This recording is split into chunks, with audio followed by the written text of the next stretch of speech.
우리는 계속해서 이 산상수훈을 함께 살펴보고 있습니다. 오늘 등산하신 겁니다. 우리 이제 예수님이 산에서 말씀을 전해주시는데 우리가 산에 올라와서 예수님의 말씀을 듣는다라는 생각으로 함께 본문 말씀을 살펴보도록 하겠습니다. 여러분 이 6장에서는 하나님께서 은밀하게 모든 것을 다 갚아주신다라는 것을 말씀해 주고 있습니다. 그래서 우리가 뭘 자랑하지 않아도 하나님께서 다 인정해 주시니까 은밀한 중에 갚으시는 하나님 의지하면서 구제도 하고 기도도 하고 금식도 하라라는 메시지가 있었고요. 또 예수님께서 우리에게 알려주시는 것 중에 하나가 우리 지난 시간에 배웠는데 이 땅에 우리의 눈이 항상 보면 외적인 것에 많이 향해져 있습니다. 그래서 특별히 재물에 대해서 많은 관심을 가지고 있는데 하늘에 재물 쌓을 곳이 있다라는 것을 알려주셨어요. 그래서 이 땅에서 재물 쌓는 여러분들이잖아요. 저와 여러분들이 뭐 이렇게 할 수 있는데 우리가 정말로 재테크를 잘한다면 이 재물을 잘 쌓는다면 하늘에 쌓아야 된다. 그곳에는 뱅크론도 없고 도둑도 없고 그죠? 뭐 사기치고 이런 것도 없습니다. 하나님께서 다 이렇게 기억하시고 천국 창고에 채워주신다. 예수님이 말씀하신 거기 때문에 이건 반드시 있는 것입니다. 그래서 이러한 소망으로 우리에게 말씀을 해 주셨고요. 계속해서 오늘 읽은 22절과 23절은 24절로 넘어가기 전에 앞부분에 나오는 내용과 뒤에 나오는 내용 중간에 비유를 통하여서 연결고리를 설명해 주고 있습니다. 그래서 눈과 몸이라는 것을 비유로 설명을 하는데 22절에 눈은 몸의 등불이다라고 표현을 하죠. 그래서 눈이 성하면 온몸이 밝다. 눈이 성하지 않고 어두우면 몸도 어두워진다라고 하는데 그럼 여기서 말하는 눈은 우리가 가지고 있는 이런 시력을 의미하는 게 아니라는 것을 알 수 있습니다. 비유인데 여러분 눈이라는 것은 보는 역할을 하죠. 그리고 어디를 향하여 바라보게 되는 지향점을 제시하는 아주 중요한 몸의 기관인데 이 눈이 어디를 향해 있는가가 참 중요합니다. 그래서 하나님 나라를 바라볼 것인가 이 땅을 바라볼 것인가 라는 이럴 때는 이제 본다라기보다는 안목이라는 표현을 좀 쓰는 것도 괜찮겠지요.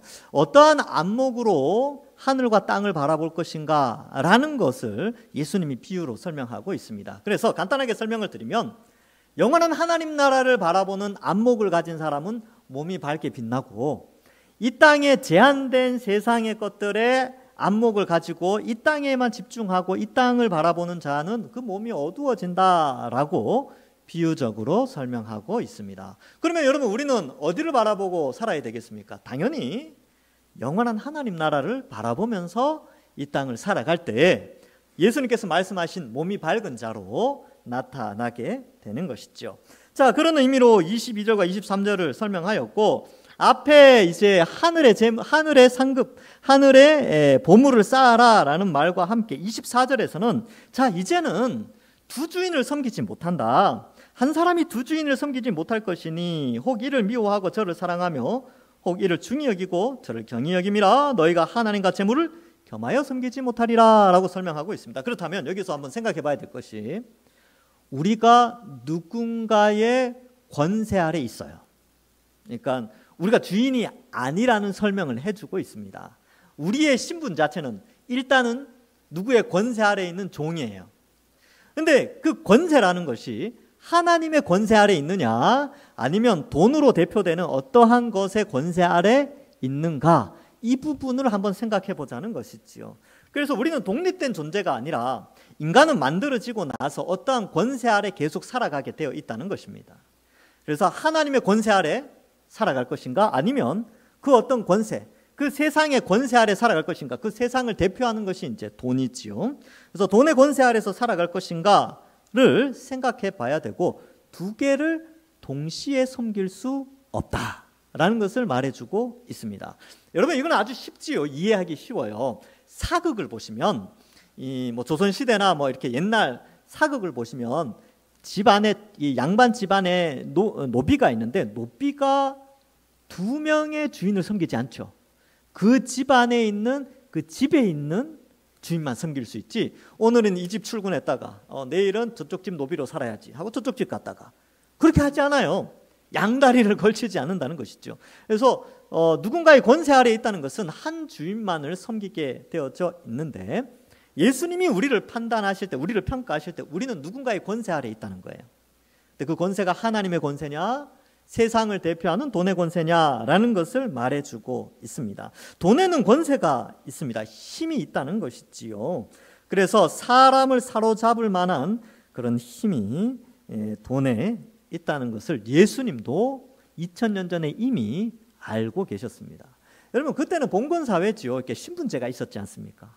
지금은 신분제가 거의 다 없어졌고, 거기에다가 자본주의 사회죠. 누구나 부를 획득할 수 있는 그런 시대니까 아마 2000년 전보다 지금 오히려 이 돈의 권세는 훨씬 강하게 사람들에게 영향력을 나타내고 있습니다. 그래서 하나님의 권세에서 벗어나 다른 형태의 권세가 드러나는데, 그것이 대표적인 게 바로 이 돈인데, 성경에도 이런 내용들이 많이 나옵니다. 여러분, 시내산에서 이 모세가 하나님의 말씀을 받으러 올라갔을 때 사람들이요, 금송아지를 만들었어요. 금송아지. 그래서 금송아지를 만들어서 하나님이 있어야 할 그 권세의 자리에 금송아지 우상이 자기들을 다스리는 권세로 이렇게 인정을 해버린 것이지요. 그래서 우상 숭배도 역시 누구의 권세 아래 있는가에 대한 인간의 모습을 잘 보여주고 있습니다. 하나님의 권세 아래 있지 못할 때 우상의 권세 아래로 들어가서 타락하는 인간의 모습을 보여주고요. 솔로몬의 예화도 마찬가지입니다. 솔로몬의 예도 보면 신명기 17장에 보면 왕은 많은 돈이나 많은 후궁을 가져서는 안 된다라고 되어져 있습니다. 그러니까 하나님이 모세를 통하여서 왕의 자격을 설명을 해놨어요. 신명기 17장에. 그런데 솔로몬이, 그 지혜의 왕 솔로몬도 이 두 가지의 권세 아래 굴복하게 됩니다. 그래서 후궁이 1000명이었죠. 부인이 1000명이었죠. 이름 다 외웠을까요? 솔로몬이니까 가능했을 수도 있겠습니다. 1000명이면 하루에 한 사람씩 만나려면 3년 넘게 걸립니다. 그러니까 3년이 걸리니까 엄청난 거죠. 근데 그 유혹에, 그 권세에 들어간 거예요. 그러니까 이 하나님의 권세 아래 있지 않으면 이 돈이나 다른 권세 아래 들어가게 되는 것이죠.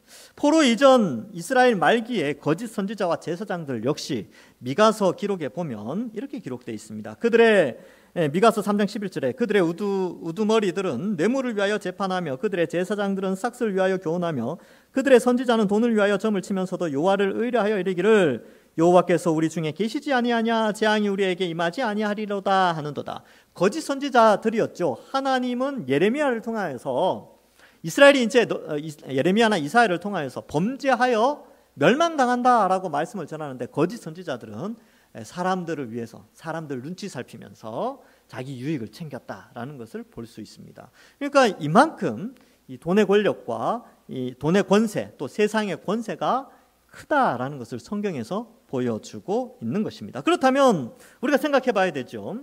이 돈의 권세, 이 세상의 권세로부터 벗어나는 길은 없는가? 특별히 이제 오늘 본문에서는 돈에 대해서, 재물에 대해서 예수님께서 말씀하니까 이 돈의 권세에서 벗어날 길은 없을까? 한번 고민을 같이 해보자는 겁니다.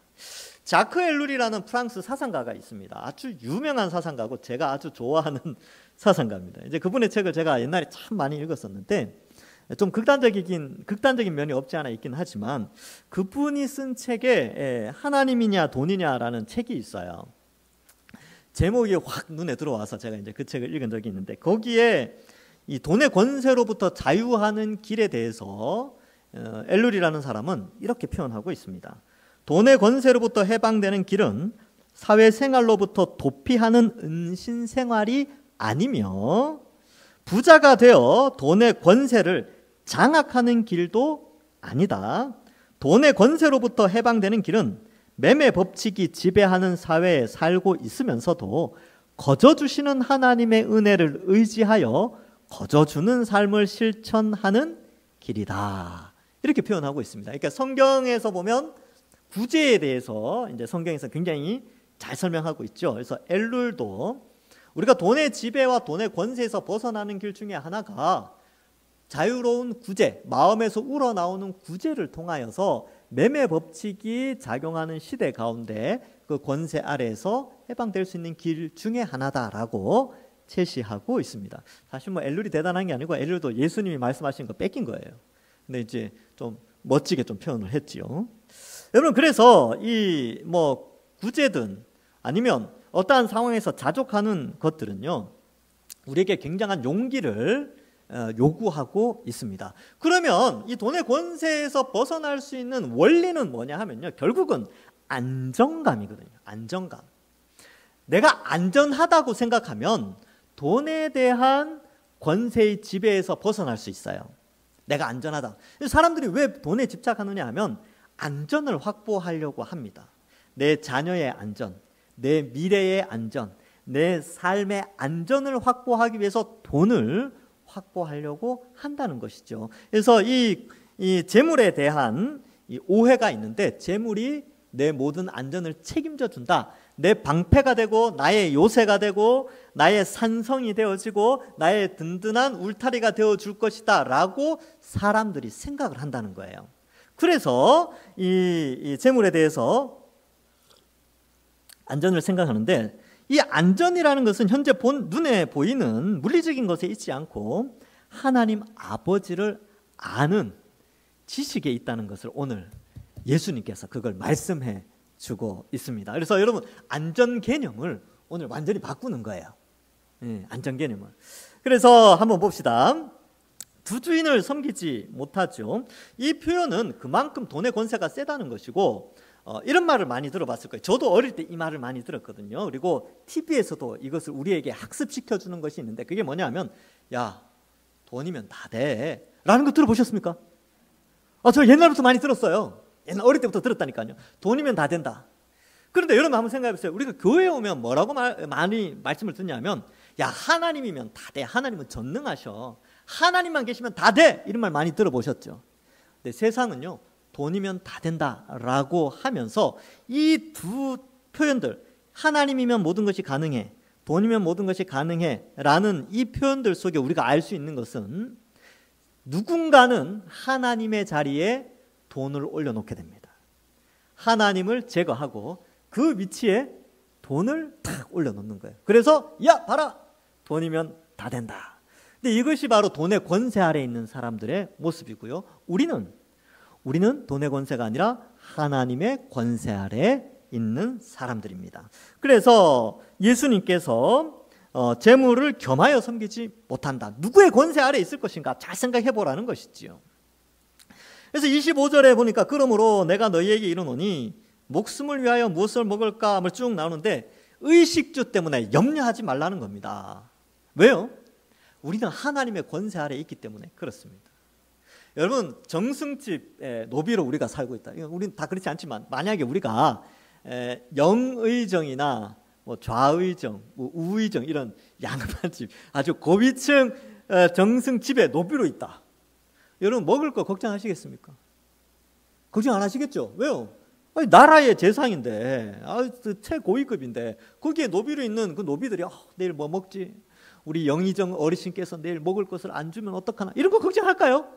안 해요. 자기 주인의 위치에 따라서 그 노비는 걱정이 없습니다. 그냥 일만 열심히 잘하면 돼요. 자기에게 주어진 일만 꼬박꼬박 하면 먹고 사는 문제 걱정 없습니다. 네, 그래서 이 의식주 문제는 내가 해결하는 문제가 아니고 내가 속해 있는 권세자에 의해서 결정됩니다. 하나님이 우리의 주인이시라면 여러분, 우리는 먹는 문제, 이것을 걱정하지 않죠. 그런데 우리가 노비로 표현되어진 것이 아니고요, 읽어보시면 알겠지만 아들로, 딸로, 자녀로 우리를 하나님이 인정하고 계세요. 자, 보겠습니다. 예수님께서 그래서 이 염려하지 말라라는 것에 대한 예화를 세 가지로 드는데, 여러분 아까도 말씀드렸다시피 사람들이 염려하는 이유는 안전하지 않을 때 염려합니다. 안정감을 누리지 못할 때 염려를 하지요. 그래서 이 첫 번째, 안전하지 못할 때 염려를 하고, 두 번째로는 언제 염려를 하느냐 하면, 요 경우가 이제 조금 특별한 경우인데, 자족하지 못할 때 염려합니다.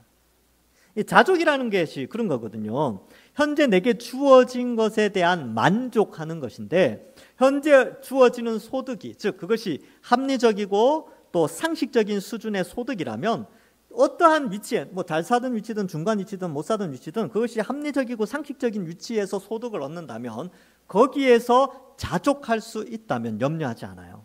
그런데 이 자족 훈련이 잘 되지 않으면 염려하기 시작합니다. 그래서 우리 모두도 이 염려를 좀 극복하는 방법 중에 하나가 이 자족하는 훈련도 좀 필요합니다. 물론 영적인 면에 있어서 기도도 해야 되고요. 이제 뒤에 나오지만 하나님을 아는 지식과 기도 이런 것들과 함께 자족하는 훈련도 우리가 좀 해낼 필요가 있습니다. 자, 어쨌든 이제 예수님께서 세 가지 예화를 통하여 걱정하지 말라, 염려하지 말라고 하신 것들에 대해서 설명을 하는데 저는 이 부분이 너무 은혜가 돼요. 이 예화가 얼마나 귀한 예화인지요. 자, 봅시다. 26절에 보니까 공중의 새를 보라, 심지도 않고 거두지도 않고 창고에 모아 들이지도 아니하되 너희 누가요? 하늘 아버지께서 기르시나니 너희는 이것들보다 귀하지 아니하냐. 공중의 새를 보신 적 있습니까? 오시면서 비둘기 보셨어요? 참새. 배봉산에 가면 목소리가 너무 예쁜 새들이 많아요.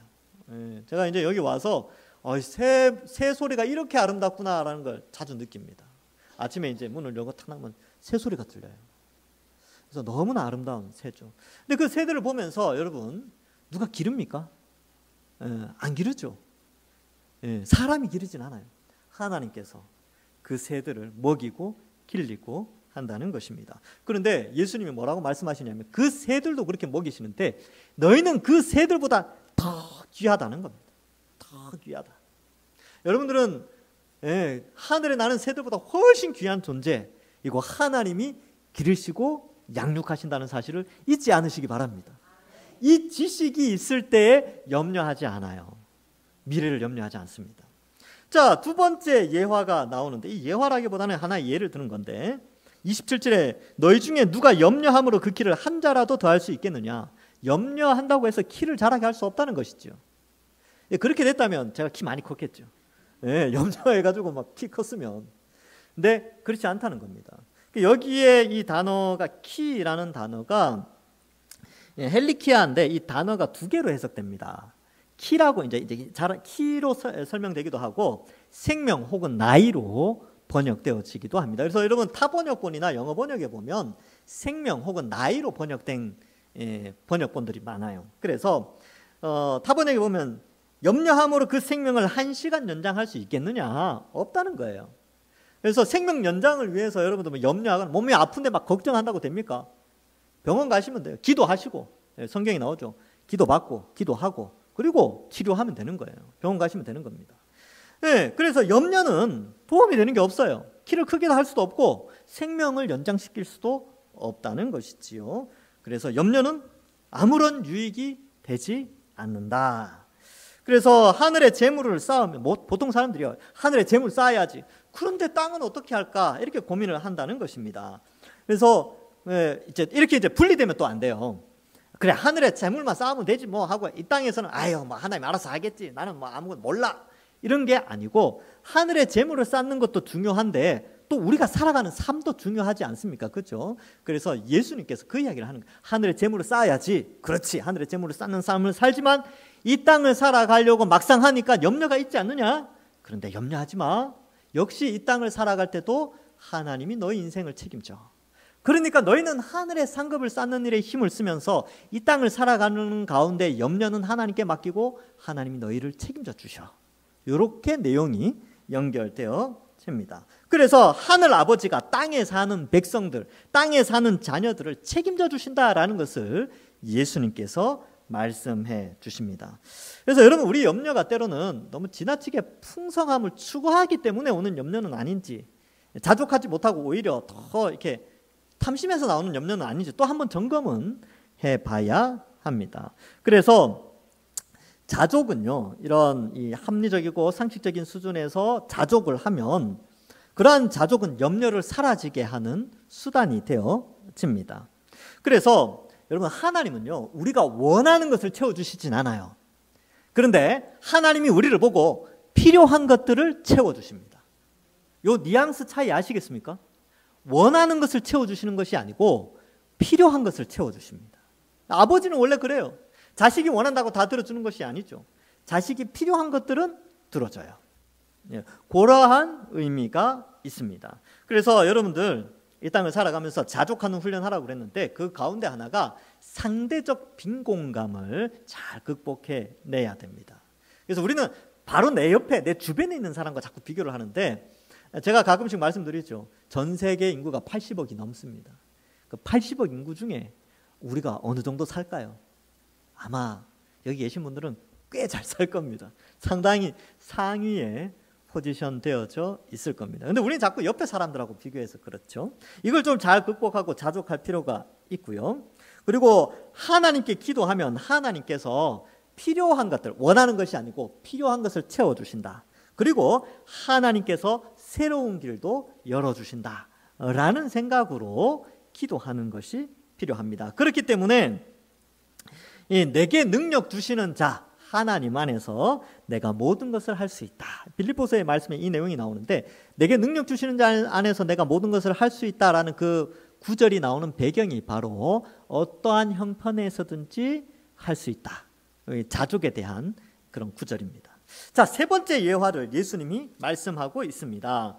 이제 28절에 보면 의복, 입는 문제를 설명하고 있어요. 지금 의식주 문제인데 입는 문제로 염려하느냐? 들의 백합화가 어떻게 자라는지 생각해 보라. 여러분 꽃 좋아하십니까? 네, 저도 꽃 좋아합니다. 네, 꽃을 보면 참 예뻐요. 근데 사람이 그 꽃을 만들 수 있을까요? 못 만들어요.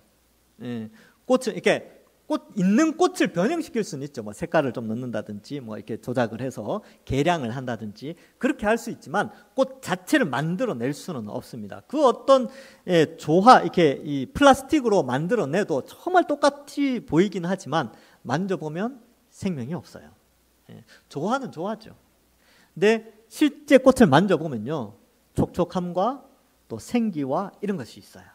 꽃이 주는 아름다움이 있지요. 그래서 여러분 백합화 들의 꽃 아니면 자라나는 꽃들을 한번 보십시오. 수고도 아니하고 길쌈도 아니한다. 이게 수고라는 것은 들의 꽃은 그냥 알아서 펴요. 누가 피게 하시냐면 하나님께서 그렇게 말씀으로 창조를 하셨습니다. 그리고 길쌈이라고 되어 있는데 이 길쌈은 직조하는 거죠. 짜는 거예요. 짜는 거. 예. 그렇게 하지 않는데도 그렇게 자라지 않느냐. 누가? 하나님께서 그렇게 만들어 주셨다라는 것입니다. 누가복음 12장 27절에도 병행 구절이 나오는데 거기는 이렇게 되어 있습니다. 백합화를 생각하여 보라. 실도 만들지 않고 짜지도 아니하느니라. 그러나 내가 너희에게 말하노니 솔로몬의 모든 영광으로도 입은 것이 이 꽃 하나만큼 훌륭하지 못하였느니라 라고 말씀하고 있습니다. 그래서 백합화 자체가 스스로 옷을 만들지 않고요, 하나님이 그렇게 입혀 주셨다라는 것입니다. 그러면 들의 꽃도 사실 너무나 예쁜데 마르면 불에 던져지잖아요. 들풀이 말라서 불에 던져지듯이 그것도 없어지는 것처럼. 그런데 하물며 우리는 어떨까요? 우리는 없어지지 않고 사라지는 그것보다 훨씬 귀중한 존재이니까 하나님이 입혀 주신다라는 것을 말씀해 주고 있습니다. 그러니까 가치 없다고 말라서 가치가 없어지는 그 들풀도 하나님이 기르시는데 그것과는 비교할 수 없이 귀중한 존재인 우리는 얼마나 더 입히시고 먹이시겠느냐. 근데 어떤 사람은 그렇게 생각할 수 있어요. 저는 하나님이 아버지라고 느껴지지 않아요. 다른 사람은 다 잘 되는데 저는 잘 안 돼요. 저는 이것도 부족하고 저것도 부족하고 저는 이것도 안 되고 저것도 안 돼요. 뭐 염려, 이게 이제 경제적인 염려를 말하자면 저는 뭐 경제적인 거, 뭐 자녀에 대한 문제, 또 진로에 대한 문제, 또 앞으로 뭐 노후에 대한 문제, 하나님이 없는 것 같아요. 하나님 나를 안 사랑하는 것 같아요 라고 생각할 때가 있단 말이죠. 그런데 그때 이 구절을 한번 생각해 보시기 바랍니다. 로마서 5장 6절에 보면 이렇게 말씀합니다. 우리가 아직 연약할 때에 기약대로 그리스도께서 경건하지 않은 자를 위하여 죽으셨도다.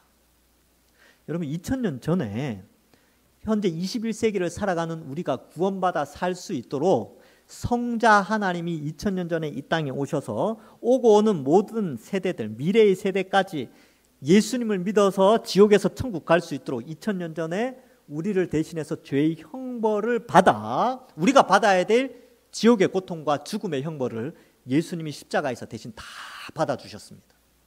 그 예수님을 믿는 사람들은 어떻게 되냐면 죄 용서함을 받고 의가 전달되어져서 하나님의 자녀가 되는 축복을 누리게 해주셨어요. 하나님이 이렇게 우리를 사랑하십니다. 5장 8절에 보면 우리가 아직 죄인 되었을 때에 그리스도께서 우리를 위하여 죽으심으로 하나님께서 우리에 대한 자기의 사랑을 확증하셨느니라. 확실히 증거를 나타내는데 십자가 봐라. 십자가 보면 내가 너희를 사랑한다는 확실한 증거가 되지 않느냐라는 것이지요. 그리고 5장 10절에 보면 로마서 곧 우리가 원수 되었을 때 그의 아들의 죽으심으로 말미암아 하나님과 화목하게 되었은즉. 왜? 원수가 되고, 그렇죠? 죄인 되고 연약할 때에 바로 그때 하나님께서 성부 하나님이 성자 예수님을 이 땅에 보내시고 성령께서 그 예수님을 믿도록 우리 속에 역사하셔서 우리를 자녀 삼아 주셨습니다. 자, 그러면 다시 한번 묻겠습니다. 하나님이 우리를 사랑하십니까? 안 사랑하십니까? 사랑하십니다. 예. 그 사랑의 증거가 어디에 있습니까? 십자가에 있습니다. 예. 여러분 집에 제일 비싼 거 떠올려 보십시오. 예, 예, 다이아몬드, 예, 예, 금, 예, 금덩어리, 예, 예, 사람 말고, 예, 예, 그렇죠. 자전거, 예, 자전거, 자동차, 예, 제일 비싼 거 아끼시죠? 아끼잖아요. 예, 함부로 이렇게 하지 않아요. 비싼 거일수록 소중하게 다룹니다. 그런데 돈으로 가치를 따질 수 없는 성부 하나님께서 자기 아들, 독생자 아들 예수 그리스도를 죽기까지, 십자가에 죽기까지 희생을 치르시면서까지 우리를 사셨어요. 그래서 교회를 어떻게 표현하냐면 그의 피로 사신 교회, 샀다는 거죠. 교회를 그렇게 성경은, 하나님은 성경을 통해서 우리에게 내가 너희를 피로 샀다라고 표현합니다. 피로 샀다는 것은 돈을 주고 살 수 없는 어마어마한 가치지요. 그 엄청난 가치를 주고 우리를 사셔서 한 사람 한 사람을 다 사셨는데 당연히 사랑하죠. 당연히 아끼죠. 들풀과는 비교할 수 없습니다. 하늘에 날아가는 새와는 비교할 수 없을 만큼 엄청난 희생을 치르고 우리를 건져주셨어요. 이걸 믿어야 됩니다. 이 지식이 필요해요. 그러면 어떻게 되느냐 하면 염려하지 않게 돼요. 미래를 염려하지 않습니다. 왜요? 우리의 안전을 하나님께서 책임져 주시기 때문에 그렇습니다. 그래서 여러분 그 사랑이 얼마나 큰지요. 우리를 버려두지 않습니다. 십자가의 희생이 아까워서라도 우리를 지키시고 돌보아 주십니다. 자, 그래서 염려하지 말고 또 혹시나 탐심을 또 채우지 못할까 불안해하지 말고 오히려 하나님의 돌보심으로 자족하는 마음을 가지고 의식주 문제에 있어서 목숨을 잃을 정도가 아니거나 합리적이나 상식적인 틀을 벗어나지 않는다면 만족하고 감사하고 상대적 빈곤감이 있다 할지라도 하나님이 지켜주시고 하나님이 우리를 끝까지 책임져 주시며 사랑해 주신다라는 사실을 믿고 감사하시는, 그리고 염려가 평강과 기쁨으로 변화되는 여러분들 되기를 간절히 소망합니다. 예, 계속해서 살펴볼 때 여러분 여기 이 염려하지 말라는 단어가 우리가 읽은 본문에서 5번 반복됩니다. 그런데 이 염려를 극복하도록 예수님께서 6장에서 너희 하늘아버지라는 표현은 그것의 2배인 10번을 사용하고 있어요. 하나님은 우리의 하늘아버지 되신다는 것을 강조하고 있다는 것이죠. 그래서 염려가 있습니까? 예, 하늘아버지에 대한 믿음을 우리가 가져야 하는 것입니다. 하나님이 우리를 지켜주십니다. 자, 그 다음에 자족하지 않으면 염려가 이제 오게 돼 있어요. 그래서 자족하는 훈련, 어떠한 위치에 있든지 좀 부유하든지 좀 중간 정도든지 조금 가난하든지 어떠한 위치에 있든지 그 속에서 자족하는 훈련을 하고 또 그 가운데 하나님이 늘 지켜주신다라는 하늘 아버지라는 사실을 우리가 잊지 않아야 됩니다. 여러분 아버지가 든든히 서 있으면요 자식들은 걱정하지 않습니다. 예. 저에게도 이제 아들이, 여러분들도 자식들이 있는 분들이 있는데 자녀들이요 어릴 때 보면 다음 날 먹을 거 걱정 안 합니다. 밤에 잘 때 염려하는 거예요. 내일 아침에 밥을 안 주시면 어떡하나. 아이고 내가 또 밥을 해야 되나. 내가 반찬을 사와야 되나. 그리고 학교에 가야 되는데 책값을 주지 않으면 어떡하다. 이런 자식들 본 적 있습니까? 없지요. 애들은요, 그냥 다 자기 거라고 생각하고 그냥 당당하게 달라고 그래요. 책값 주세요. 밥 주세요. 그런 거, 그럼 이제 챙겨줘요, 부모는. 근데 아이들에게는 어떤 믿음이 있냐면요, 우리 엄마, 아버지는 내 생명을 책임져 준다라는 믿음이 있어요. 그래서 밤에 잘 때 걱정, 근심 안 합니다. 먹고 사는 문제 걱정 안 해요. 왜요? 아버지, 어머니가 있으니까. 우리도 마찬가지입니다. 우리가 자꾸 미래를 염려하고 걱정하는 거 있잖아요. 그래서 돈 걱정, 노후 걱정, 자식 걱정, 무슨 걱정, 염려. 네, 하나님께 맡깁시다. 근데 저도 그렇게 생각해봤어요. 우리 아이가 밤마다 잘 때마다 막 염려를 해요. 내일 아침에 뭐 먹나? 내일 아침 밥 안 주면 어떡하나? 이거 염려하면 제가 이렇게 듣다가 좀 마음이 상할 것 같아요. 야, 얘가 나를 믿지 못하는구나. 얘가 나를 아버지로 인정하지 않고 있구나. 뭐 그런 생각 들지 않겠습니까? 그죠? 집에 자식이라고 있는데 자식이 아버지, 엄마를 의지하지 않아. 믿질 않아. 그럼 얼마나 서운할까요? 그죠? 옆집 아저씨한테 찾아가고 막 그러면, 그죠? 옆집 아저씨한테 가서 먹을 거 달라고 하면 부모 입장에서는 굉장히 가슴 아프죠. 그러니까 우리가 하나님을 의지하지 않고 우상에게 가는 것이 바로 그런 것과 똑같은 겁니다. 그래서 하나님을 아버지로 우리가 믿고 따르며 염려와 걱정, 근심을 던져버리는 것이죠. 그래서 여러분 33절에 보면 그런즉 너희는 먼저 그의 나라와 그의 의를 구하라. 그리하면 이 모든 것을 너희에게 더하시리라. 이 33절이 주기도문의 결론이요, 요약판이요, 엑기스입니다. 여러분 주기도문 우리 공부할 때 6가지가 있다 그랬죠. 앞에 3가지는 하나님 나라에 대한 간구, 뒤에 3가지는 하나님 나라의 백성의 필요에 대한 간구라고 했는데, 먼저 그의 나라와 의를 구하라라는 것은 그 주기도문 앞에 나오는 3가지 간구를 의미하고, 뒤에 너희에게 있어야 할 것은 뒤에 나오는 3가지였죠. 일용할 양식, 뭐 용서함, 또 죄에 들지 않는 것, 이런 것들 있죠. 근데 우리가 하나님 나라를 먼저 구하는 것입니다. 하나님의 통치와 하나님의 다스리심을 믿고 살아가는 것이죠. 그러면 하나님께서 다 채워주신다라고 우리에게 가르쳐주고 있는 것입니다.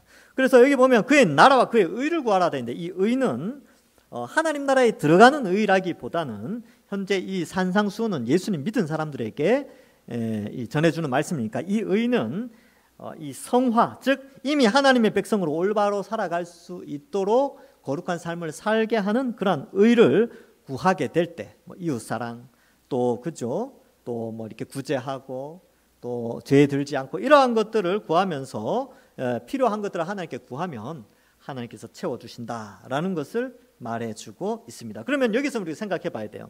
하나님 내 인생 책임져 주니까 나는 아무것도 안 해도 되겠다, 놀아야지, 그것을 말씀하실까요? 예수님께서? 그렇지 않지요. 우리가 어떠한 삶의 배치에 주어지든지 그 삶의 배치에서 하나님께 기도하고 그 삶의 영역에서 최선을 다해서 수고하고 헌신할 때에 하나님께서 필요들을 채워주십니다. 자녀들이 집안에 있을 때 아무것도 안 하고 있으면 부모님 마음이 어떨까요? 마음이 아프죠. 자녀들이 나름대로 열심히 일하고 공부하고 준비하고 이럴 때 부모가 열심히 도와준단 말이죠. 필요들을 채워주는 것이지요. 학원비를 끊어줬는데 학원에 안 나가면 부모 마음이 얼마나 아픈가요? 학원에 열심히 나가야죠. 필요는 부모님이 채워주지만 해야 할 일이 있단 말이지요. 그래서 우리도 마찬가지입니다. 우리의 미래를 하나님이 책임져 주십니다. 우리의 자녀들의 미래, 우리의 노후의 문제까지 하나님 다 책임져 주신다는 믿음 가지고 현재의 삶 속에서 내가 할 수 있는 일들은 최선을 다하는 것이지요. 잘 준비하십시오. 이것저것 삶의 계획들을 잘 세워 나가는 것입니다. 그 걸음을 인도하시는 분은 하나님이시라는 것을 믿고 우리가 생활하는 것이지요. 자, 그래서 모든 인간은 목숨 생명의 유지가 하나님께 있음을 알아야 되고, 그것을 알지 못하는 순간 염려라는 것이 다가오게 됩니다. 그래서 저도 이제 염려가 올 때가 있어요. 저도 염려하겠죠. 염려 없는 사람이 어디 있겠습니까? 그렇죠? 저도 염려할 때가 있는데 그때마다 떠오르는 구절이 있습니다. 오늘 이 말씀, 공중의 새, 들의 백합화, 요걸 기억하고 그 다음에 기억하고 마음에 대내에 있는 말씀이 하나 있는데, 그것은 바로 빌립보서 4장 6절에서 7절 말씀입니다. 아무것도 염려하지 말고 다만 모든 일에 기도와 간구로 너희 구할 것을 감사함으로 하나님께 아뢰라. 그리하면 모든 지각에 뛰어난 하나님의 평강이 그리스도 예수 안에서 너희 마음과 생각을 지키시리라. 염려하지 말고 뭘 하라고 하냐면 기도와 간구를 하래요. 그럼 어떻게 되냐면 평강이, 하나님의 평강이 그리스도 예수 안에서 너희 마음과 생각을 지킨다. 염려가 평강으로 변화되는데 그 중간에 뭐가 있냐면 기도가 있어요. 염려, 기도, 평강. 이 길을 우리에게 알려주셨습니다. 말씀을 맺습니다. 여러분, 염려가 안 생길 수는 없어요. 누구나 다 염려가 생길 수 있죠. 근데 그럴 때마다 하나님 아버지에 대한 지식이 필요합니다. 하나님이 아버지시다. 이 믿음이 필요하고요. 두 번째로는 자족하는 훈련이 필요합니다. 그리고 세 번째는 기도해야 합니다. 그렇게 기도할 때에 우리에게 참된 평강이 주어진다라는 것을 말씀해 주고 있습니다. 아무쪼록 여기 계신 분들, 삶의 여정 가운데 염려가 없을 수는 없지만 그 염려 가운데 하나님이 아버지 되신다는 사실을 잊지 않으시고, 또한 자족하는 훈련도 열심히 잘 한번 해보시고, 특별히 기도하는 일에, 하나님을 의지하는 일에 우리의 필요를 채워주시는 하나님께 날마다 기도하시면서 염려와 걱정과 근심이 평강과 기쁨으로 변화되어져서 이 땅에서 늘 즐겁고 기쁨으로 당당하게 세상을 살아가시는 모든 주의 백성들 되기를 주님의 이름으로 간절히 축원합니다. 기도하겠습니다. 하나님 감사합니다. 우리를 구원하여 주시고 또 세상의 권세, 돈의 권세가 아니라 하나님의 권세 아래에 평강과 기쁨을 누리며 살게 하여 주시니 감사합니다. 때로는 세상을 살고 땅을 살아가는 인생이어서 염려가 올 때가 있지만 그때마다 하나님 아버지를 믿고 또 그 삶의 여정 가운데 주어진 삶에서 최선을 다하며 또한 기도하고 하나님 의지하며 우리의 모든 염려가 하나님으로 말미암아 평강으로 변화되는 축복이 우리에게 넘치게 하여 주시옵소서. 감사드리옵고 예수님의 이름으로 기도하옵나이다. 아멘.